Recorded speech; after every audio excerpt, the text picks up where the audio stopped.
Hello guys, I'm Shreyas Behra, the person who will be directing today's video and also will be showing you about energy, different types of energy in vehicles to be exact. There will be also a bonus round at the end of the video by Avantika Linka. But before that, what is the topic of today's video? The topic of today's video is chemical reactions in daily life. In our daily life, we have a lot of chemical reactions, especially in the greenery in the garden or maybe in vehicles that I'm about to show. These chemical reactions are important to understand in various classes and gives us some facts to be known. So that's all. Let's move into the first vehicle, which will be a diesel Jeep. I will be explaining what reaction it has. So first we'll look over a petrol or a diesel run vehicle. This right here is a new Jeep Compass. This runs by diesel. Now diesel engines are bulky and have taken a lot of space in the front. They run by having combustion reaction between them, which creates pressure and makes the pistons move, which in turn moves the vehicle. These vehicles are also very noisy, as even if we run it, these vehicles produce a lot of sound in them, which means they are very noisy and are not easy to have conversation in them.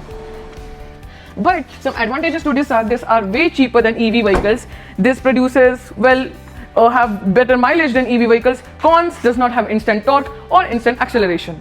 As we saw in a Jeep, it was very bulky. This right here is an EV Tesla, which means it's not bulky. This runs on 4 electric motors, one over here, that side over here, and over that side, which means this produces instant torque and does have a less range, but still also with instant acceleration. The inside, because it doesn't have an engine in it and works by chemical reaction in the lithium battery, this is really silent on the inside. And plus, because this doesn't have a bulky engine, because there is no combustion, it's safer and also has a lot of space in front. So now we will move on to a bonus down by Avantika Linka. For our first example, we will show the boiling of an egg. When we cook food, chemical changes take place. When an egg is boiled, the proteins inside it change their structure, and due to heat, they become solid in nature. Chemistry is present even in the drinks we consume. Soft drinks contain dissolved carbon dioxide gas, which gives them the fizz and refreshing taste.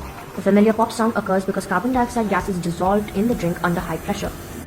Next, let's look at a burning candle. When the candle is lit, the wax melts and vaporizes. The wax vapor reacts with oxygen in the air in a combustion reaction, producing carbon dioxide, water vapor, and light.